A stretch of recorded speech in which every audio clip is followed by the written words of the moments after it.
Hari ini kita ada dalam persekutuan sebagai anak-anak Tuhan, mengawali langkah hidup kita di tahun 2023 dalam ibadah minggu yang pertama setelah kita merayakan hari tahun baru. Tapi juga kita boleh ada dalam persekutuan bersama dengan orang-orang percaya, makan dan minum sehidangan dengan Tuhan.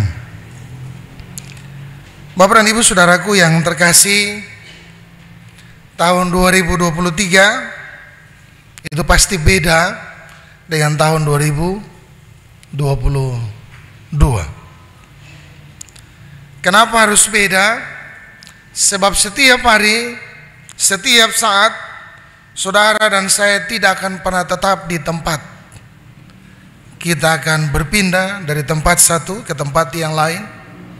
Dari tempat yang terendah kita pindah ke tempat yang tinggi. Tapi juga kita mengalami perubahan-perubahan dengan sikap, perbuatan, tapi juga dalam perkataan kita. Dan hari ini kebenaran firman Tuhan bagi saudara dan saya terambil dari Injil Lukas pasal 3 ayat 1 sampai 20. Kalau kita baca tidak asing. Cerita ini merupakan cerita di Alkitab ketika seorang Yohanes melakukan tugas tanggung jawabnya mengajar, memberitakan tentang kerajaan Allah. Bahkan poin terpenting dari bacaan ini, Yohanes menyuarakan pertobatan bagi semua orang. Bapak dan Ibu saudara yang terkasih, ketika sampai di situ saya teringat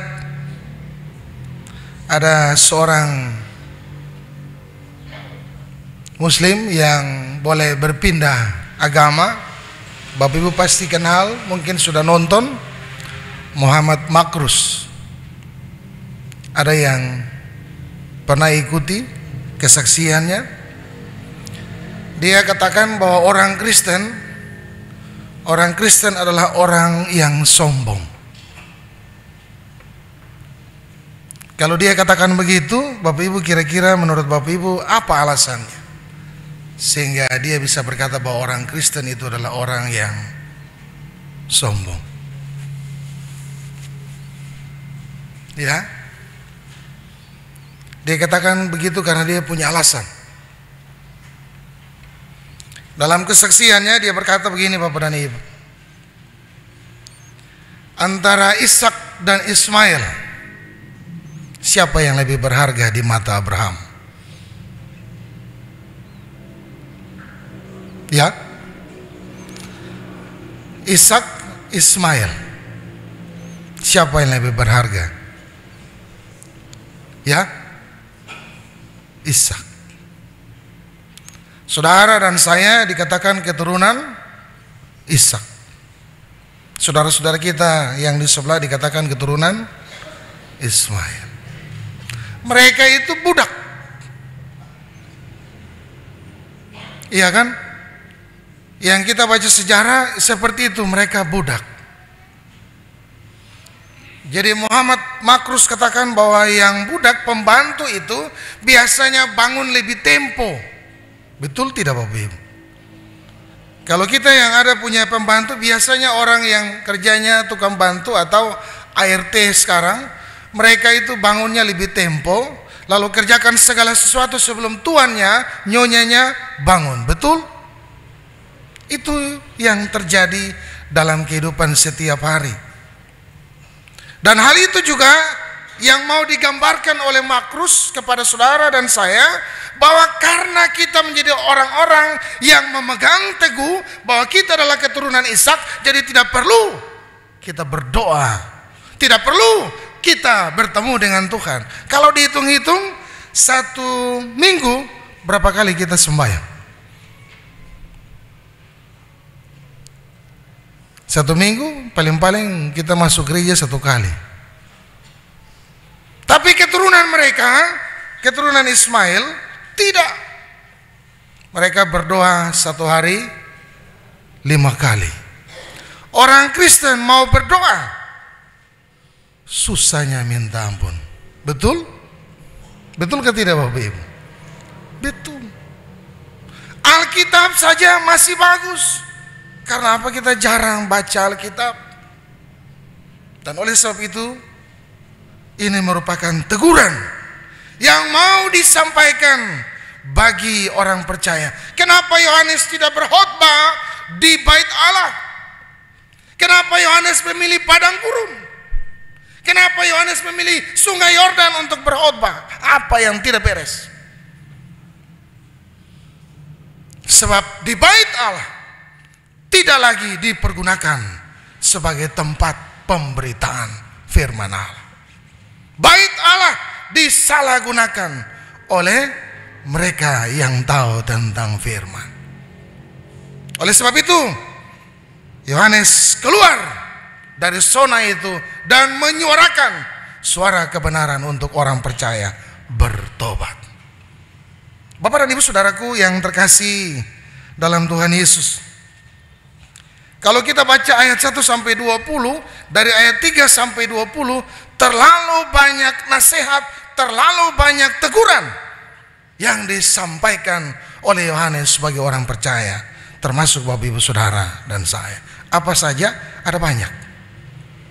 Yang pertama, yang mau dikatakan bagi kehidupan Bapak Ibu Saudara dan saya, orang Kristen, orang yang sudah menerima Yesus, saudara dan saya yang sudah menerima Allah dalam Yesus, dalam kehidupan iman percaya kita, haruslah punya warna yang berbeda dengan orang lain. Orang-orang Kristen yang sudah bertobat, yang sudah mengalami metanoia atau pembaruan hidupnya, mestinya berbeda dari kehidupan orang lain di sekitar kita. Nah, kalau saat ini saudara dan saya sudah masuk di tahun hidup yang baru, tahun 2023, mestinya kelakuan, sikap, tutur kata kita tidak sama lagi dengan tahun 2022. Kalau yang dulunya ketika berdoa, kita berdoa, mari Bapak Ibu Saudara yang terkasih, kita satu hati dalam doa syafaat. Kalau kita berdoa lama, orang mengaku berapa kali?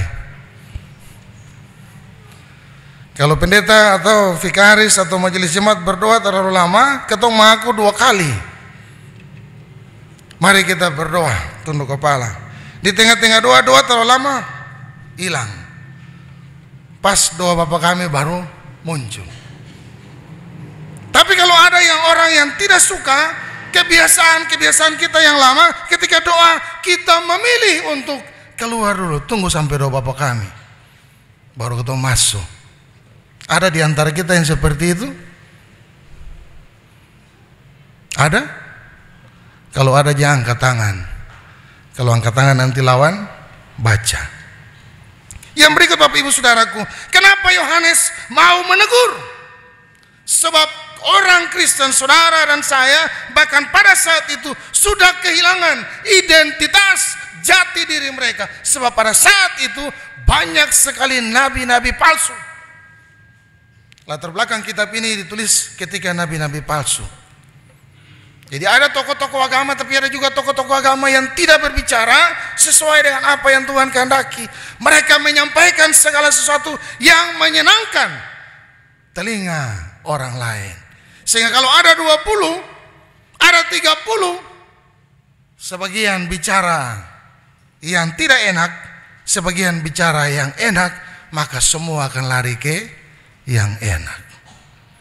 Oleh sebab itu, Yohanes dengan tegas dia berkata, bertobatlah dan berilah dirimu dibaptis. Bapak dan Ibu Saudaraku yang terkasih dalam Tuhan kita Yesus Kristus, bagaimana caranya orang Kristen saudara dan saya bisa memperoleh keselamatan?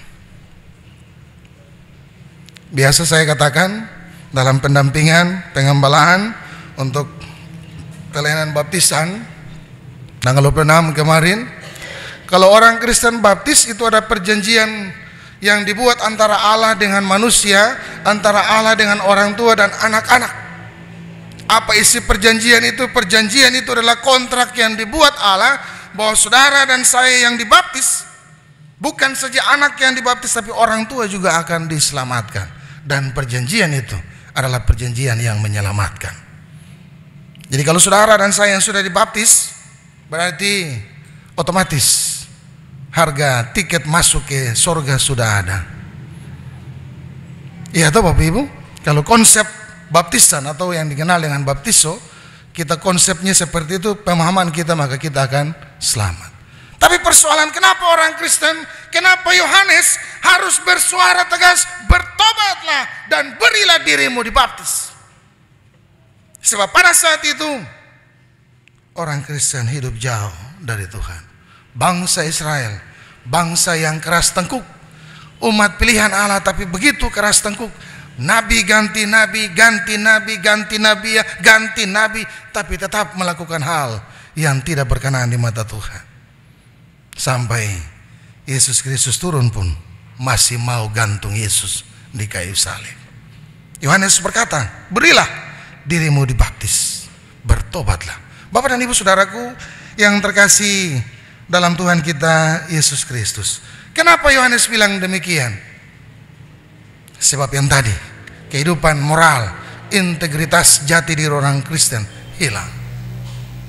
Lalu bagaimana caranya supaya orang Kristen bisa diselamatkan, bisa memperoleh yang namanya keselamatan? Bahasa Yunani bilang metanoia, yang artinya perubahan atau pertobatan, pembaruan secara total dalam diri, berbalik 180 derajat mengikuti arah yang Tuhan mau. Itu kunci yang pertama ketika kita bertobat. Lalu kunci yang kedua, apa yang harus kita buat? Hidup di dalam takut akan Tuhan sesuai dengan apa yang Tuhan kehendaki.